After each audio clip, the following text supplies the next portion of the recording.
Good evening. Hi, this is Ajanta from Bangalore, India, representing LA International School. And this is the Break Free program that we have initiated during the COVID 19 so that children can be uh, at a level much more happier and not be too stressed because they are not allowed to go outside and play. So the Break Free program is for that purpose, for children all across the world, people all across the world, because all of us are facing the COVID-19 lockdown. Yeah, I see today Prajwal and Prashant being the first. Alam, hello. How are you, Alam and Nazmi? Hi, Sindhu. A pleasure as always. Hi, Darshan. Good evening. Good evening, Suraj. Nice to see you guys. Today we have something really interesting to talk about, and I would now request. Yeah, hi everyone. So happy to see all of you joining us. I'm Ridu, and I'm representing LA International School in the Break Free program. We are on day 21. I don't believe we're on day 21. I'm super excited and super happy that all of you have been following in with us and you kind of joined us in today. I see Suraj. Hi, Suraj. Hi, Maitli. Hi. Hi, Sridhar. Nice to see you. Hi, Chandan. Hi, Monish. Seeing you after a long time. Hi, Renuka. Hi, Pritesh. Hi, Sindhu Auntie. Hi, Mati. Lots of highs over there. I see Sharada ma'am sending a lot of love and Venkat Bojiraj. Thank you very much for all of the love and all of the appreciation. We're very, very happy Yeah, that all of you absolutely. are here with us today. Um, Today, we're going to talk about something which is extremely important, something that we probably overlook most of the times, but something that I think I was reminded of today again, and I just wanted to kind of share it with all of you out there. Thank you for all of the love and the likes that I see coming our way. Today, I want to talk about being brave, why bravery is so important, why standing up for something is so important, and why being brave, even if you're afraid, is extremely important. I think that's exactly what we want to talk about today. Just for a small recap of what happened. Today, I was just doing my regular exercise and workout. I was in my own house, in my room, and there was a person who was walking on the road, and you can see my window from the road, and he's just stopped and he kind of just kept looking, you know, and I could have easily just gone and closed the curtain because I felt uncomfortable that somebody was staring, but I did not. I actually came and I told my mom that there's this person and he's been standing there for a very long time and just kind of staring. And yeah, on the road, they were out on the road, and I'm inside my own house. And he just kept looking, and I felt very and I'm sure this is something that most of us do not talk about, but it's something that we experience. And of course, my mother, being who she is, being one of the most brave women out there, she went out into the garden and she asked that guy, "What are you doing here?" And the instant she went out, he ran away, kind of like walked really fast and kind of just ran away from the whole situation, because I figured that he knew what he was doing was not the right thing to do. It was not the very appropriate thing to do. Now, why am I discussing this with you is because this happens to a lot of us in our lives. I think mostly it happens to women. We're put in uncomfortable situations, and I think we are taught to kind of hide back, to kind of not say anything and not do anything. And I felt like today, if I had just shut the window and the curtain, which was so easy for me to do because I'm in a protected environment, that maybe tomorrow it would have happened to another lady, it could have happened to another girl, it could have happened to another woman. And I did not want that to be repeated. Because you see, this person was not an innocent bystander. They did not just by mistake happen to look. It was being done on purpose. And it made me extremely uncomfortable. And coming from a nation where everyone's equal, men and women are equal. We do have the same rights. We do have the same expressions of opinion, and we have the rights to all of that. So it was an extremely uncomfortable moment, but it taught me a lot. And it kind of made me want to talk about it with you guys today to kind of remind us all, whether we're a boy or we're a girl, it doesn't matter. when we see something happening which is not very great, you need to stand up against it, even if it means that you're afraid. That entire incident kept playing on my mind even after everything. And I kept looking out of the window to see if he was still standing there, or if, someone else was standing there, because it kind of subconsciously plays in your mind. But just because we're afraid, it does not mean that we need to stand for the wrong things. It doesn't mean that we should not have the courage to stand against what is not so right. And I think that is something my mom taught me. And I think there's a story about my grandmother I hear too, where she once chased off a robber from the house. So I guess we have a line of brave women in my household. But I think that women all over the world should be taught that. You don't hide when you get put in an uncomfortable situation. You need to stand up for what's right. You need to do it in a very civil manner, but you need to do it, because I think that's what we need to teach the girls of today. And I think my mom does a fantastic job. In fact, when I first joined LA International as a part of the LA International family, I remember telling my mom that the boys in her school were one of the most decent boys that I had ever met. Because all the boys in her school are taught to kind of, be better men, to be better boys, and to be better citizens, to be better humans, basically. And I thought that was such a beautiful thought. And I remember telling her this. I don't know if you remember. No, I definitely. Yeah, I remember telling you this many, many years ago. And so that's something very important in our school, where we tell everyone to kind of be good human beings first, and to kind of respect other people. Respect doesn't only transcend age. It's not about that you respect someone older. It's not only about that. You can respect someone younger than you. You can respect people your own age. You can respect people older than you. I can't wait to hear what my mom has to say. So I'm going to let her take. Yeah. No, I thought the topic was very apt, because actually we live on, it's much high above, the flat is on a higher level to the road. So what he did was he walked, and then there's a huge, a little elevated area away from the road, and then he climbed over there, and he was standing over there, and I really felt proud that Vridu came and mentioned it instead of just hiding about it. I thought that was something that was a good take, because then we went out and faced it. My takeaway from here would be that you can be afraid, whether we are young or we are adults or we are much older people. All of us are afraid, and there's nothing wrong in being afraid. You can be afraid, but you need to take action. I always say that. You can be afraid. I tell most of the kids in my school, whether they are girls or boys, I always tell them, your heart will beat. You're wondering, and the easy way out would be to just step back and ignore that you saw something going wrong. But then if we are going to do that, then the predators are going to do it to many other people. Yeah, I think that was the whole thought behind it today. I mean, this was something very private. It was something very personal to me, I think. And I could have very well chosen to not share it. I didn't intend on sharing it. But then I thought that, this kind of situation has probably happened to many people in different forums of their lives. And it's something that we don't talk about because it's a very sensitive topic. But I think us being us, and us being as honest and from the heart as we can be, I just felt like it was something I wanted to put out there. I am very blessed to have an extremely supportive family, extremely supportive people around me, people that I love, people who care about my well-being. And there are lots of families out there that have the same values, and it's just a kind of, you need to kind of maintain a balance between the two. You don't hide when things get tough. I don't know if you guys know the saying. What is that saying? When the tough gets going, when the going gets tougher. There's a particular saying like that. So I thought it was very apt, and that's why we wanted to discuss bravery today. And bravery can be in something very small. There's a lot of, when it comes down to schools, we don't see it much in our school, because I think our school is a very happy place. I'm very proud to say that.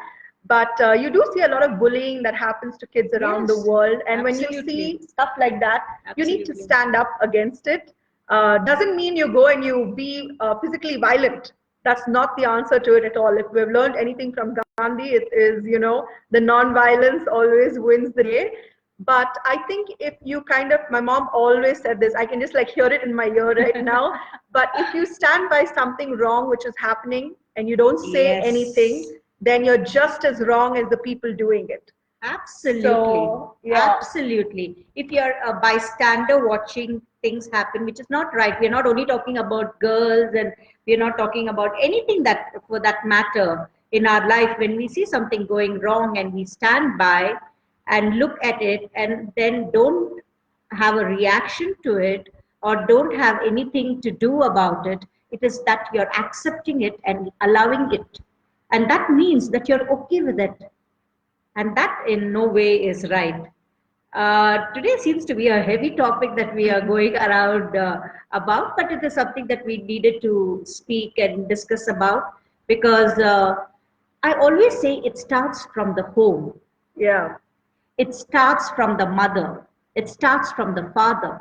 If you imbibe these qualities in children from a very young age, and then they start coming to school, and then it is the responsibility of the school. Every person, every school should be responsible to teach these things, to mention these things. It's not only about physics, chemistry, science, biology, math, and Yeah, history definitely. and languages. It is about being good human beings, and that is what every school should be doing. If all of us work together as one unit, you will definitely see a change around the world. It's not going to happen in a day or two, but even if we can make a change, let us say in 100 people that we come across in our lives, then 100 generations have got the better of it. That is how I look at it, and there is no strata for it. Absolutely no strata for it. You could be from a very wealthy family, or you could be from a middle class family, or from a lower middle class family, or from the slum. Does not matter. As long as this is a priority in your family, in your school, as an individual, it is your priority. It will work. I see a lot of people coming in. Sukanya, Rakshita, hello. Hi, Karthik. Nice to see that you joined us again this evening. The pleasure is completely ours. And we saw a lot of dances on a lighter mode. We saw. Yeah, we did. I think one of the bestest dances that we've seen was, I think it was Akilan, and then there was Dia, and then they had two friends with them, and then I think their mom and dad, Surya and Mati, joined in the dance, and it was such a blast to watch that video. Thank you guys so much for sharing. It was so exciting to actually watch it, and I wish we had the time to do it. I think we were very busy through the day, but I hope we had the time to do it. And of course, another very touching video we saw was of Shivani and her dad, and they had done this entire dance together. And if you guys haven't checked it out, you definitely should go take a look at it once the live chat is done. It was very nice. I liked Vishwant and Arshadin. Yeah, they had also posted their dance video, and I think people had a lot of fun with the chicken dance. Yeah. Yeah, it was a lot of fun, and it was on a level that again we say music and dance is something that is so enjoyable and should be made a part of everybody's schooling, and not just have one period in a week for co-curricular activities. If you allow me, I would love to have more things where children are going to be happy doing it. That's what our Saturdays in school is dedicated to. Yeah. For those who aren't part of our school, Absolutely. of course, I thank the teachers because they carry the burden and they kind of, get through all of the ideas that we have. But of course, Saturdays is a fun day in our school. It's when kids are having a lot of friendly competitions. It's when they have seminars and workshops, and we kind of put the studying to a halt. I mean, the usual studying which is there, and we kind of get the portions in the syllabus. Yeah, okay. So coming to our topic for today, today is a very, I think it's a very touching topic, and it's something which is going to really, really bring a tear to your eye. It may be something that kind of awakens the human inside of you. It can, the emotional aspect and stuff like that. Today, we're going to be studying about people with disabilities. We're going to be studying about children with disabilities. And of course, you all may know someone who has a disability, or you've seen people who have disabilities, or you've heard of people that have disabilities. They're not very different from us. Each one of us is unique and different in our own way. We could be entirely normal, how the society claims, but we could be entirely different. And there are people who are born with disabilities and they, kind of gain disabilities, and it makes them extremely unique individuals. It brings out a side to them that we wouldn't have otherwise seen, and they're so capable. Yes. And I think we speak from personal experience. For those of you who don't know, we have Shivani, and Shivani is one of the most brightest. Yeah, she is. Oh, the memory she has is amazing. Very bright, very intelligent. She could be a detective. She can put two and two together. So she's extremely, she's very bright. And of course, she does, she has her own way of doing things. And so we will be taking a look at a lot of the other kids all around the world today who have physical disabilities. It's very inspiring, guys. This topic is extremely inspiring. When you see what these kids can do, being disabled, it makes us very, very grateful for all of the stuff that we have. It helps us to stop complaining. Yes. I think the COVID-19 brought about a lot of complaints where all of us felt like we were being kind of blocked from doing our usual stuff. And in a way we were, but I think we should be very, very grateful. So today's topic is going to be extremely interesting. Of course, as usual, even if you aren't participating in the Breakthrough program, definitely go take a look at the videos because it's going to be something very, very unique. Yes. On a personal note, I would like to add, we have been blessed with a normal life, with a normal body, with a normal mind. We take it for granted. All of us do.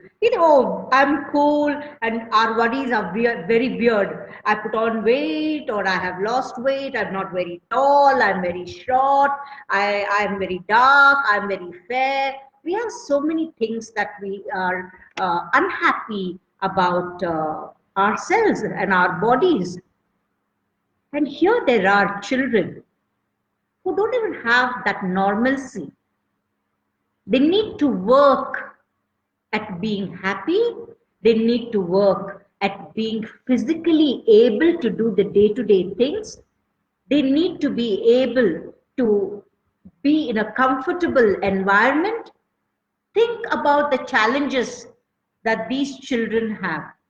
And that will put us, every single normal person, we are indebted to treat the specially able better, to care for them, to treat them as normal people, because they have normal thoughts, they have normal desires, they have normal affection.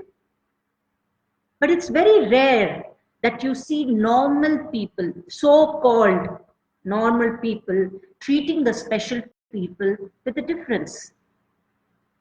Yeah, because I think that is something that we owe to ourselves, and we owe to these children, to treat them well, to respect them, to be appreciative of what they are being able to do. No, and I think we kind of have to look at it from, take a seat back and look at it from a different perspective. You will obviously find a lot of people who will, talk about these people, or they stare at them and they do stuff like that. And you're going to see a lot of that in these videos too. But it kind of just teaches us, it kind of reminds us how to be human once again. Yes. Because when you actually look at these kids who have these so-called disabilities, they have achieved so much more than most of us have. And I think that says a lot. I think it says that when we are born with, the silver spoon in our mouth, we kind of forget all of the stuff that we could be doing, this amazing stuff that we are capable of. And when you watch these videos, and you're going to see these are actual children. These are not, just hypothetical stories. So these are kids who get up every day, and for them, every small thing is a battle, right from taking one step or to picking up the spoon and eating their cereal. Every single thing matters to them. And it's something that we felt that was very, very important. Yes, and it's very close to our heart. Yeah. And we believe in these kind of things. We believe that everyone should be appreciative of what they have and what others don't have. And then work towards it. Work towards being greater human beings. I see, Maithili, that you have mentioned about Shivani's dance and Dia's dance, and that you're enjoying it. Yeah, we enjoyed it too. And Rakshu, we love you and we miss you too tremendously. And Alam, like I said, it's such a pleasure to see you guys. So please go and look at today's creative work and challenges that we have given you for the day. Oh my God, we totally forgot about the challenge for the day. Coming to the challenge for the day, today is going to be a blindfold challenge. Because since we're talking about disabilities, we thought that, let's see how well we work if we didn't have our eyesight for a while. So we're going to be doing the blindfold challenge. It's going to be fun. Basically, you need to blindfold yourself, and then you kind of have to draw the pictures of 4 to 5 things, which we will give you a list of once the live video is done. No cheating. Get a dark cloth and blindfold yourself and kind of just draw out whatever we're asking you to draw. I hope you guys will have a lot of fun doing it. I'd like to thank all of the people who kind of give me these ideas. It's not easy to come up with something new every single day. So, of course, Yes, thank you, Mom. And thank you to all the people out there who just kind of give me these ideas, and they give me this new perspective and these new lookouts. And it always brings out a fantastic result. And I think you guys have been enjoying it too. So, yeah. No, really, already feeling, how they say you have the pangs of missing people. Today is the 1st of May. It's Labor's Day, and it's a special day for many people. It's a day of celebration. It's called the Labor Day, but we haven't been able to really celebrate it outwardly. But inwardly, yes, it is a day of celebration. And today being 1st of May, I'm so not looking forward to 3rd of May because that would be goodbye. No, it means the end of our breakthrough program, and we would definitely miss all of you. Thank you so much for being here this evening once again. Yes, thank you very much for joining us. A lot of people, I can't mention each one of you, but yes, lots of love to all of you out there. Have a nice evening. Stay safe, stay indoors, and we shall see you tomorrow at 6:30 p.m. as usual. Bye-bye. See you. Bye-bye.